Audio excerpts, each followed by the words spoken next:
ഭരണാധികാരികളെ മുട്ടുകുത്തിച്ച നേപ്പാളിലെ ജൻസി പ്രക്ഷോഭത്തിന് പിന്നിൽ നേതൃസ്ഥാനത്ത് ഒരു യുവാവ് കൂടിയുണ്ട്. അതാരാണെന്ന് കൂടി നമുക്ക് കാണാം. നേപ്പാളിൽ പ്രതിഷേധം കനത്തതോടെ രാജ്യാന്തര വാർത്താമാധ്യമങ്ങളിൽ തലക്കെട്ടായ പേരാണ് സുഡാൻ ഗുരിങ്ങിന്റേത്. നേപ്പാളിലെ യുവതലമുറയെ സംഘടിപ്പിച്ച് ശക്തിയുക്തം അനീതികളെ ചോദ്യം ചെയ്ത ഒരു ചുണക്കുട്ടിയെന്നാണ് സുഡാൻ ഗുരിങ്ങിന്റെ ഇപ്പോഴത്തെ വിശേഷണം.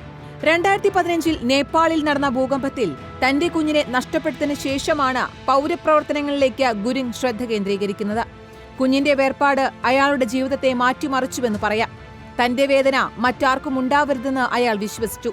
അതോടെ പല പ്രശ്നങ്ങളിലും സജീവമായി ഇടപെടാൻ തുടങ്ങി അയാൾ. പൗരപ്രസ്ഥാനമായി വളർന്നിരിക്കുന്ന യുവജന കേന്ദ്രീകൃത NGOയായ ഹാമി നേപ്പാളിന്റെ പ്രസിഡന്റാണ് 36-കാരനായ സുഡാൻ ഗുരിങ്. നേപ്പാളിലെ അഴിമതിയും തൊഴിലില്ലായ്മയും അയാൾ സോഷ്യൽ മീഡിയ വഴി യുവാക്കളോട് ചർച്ച ചെയ്തു.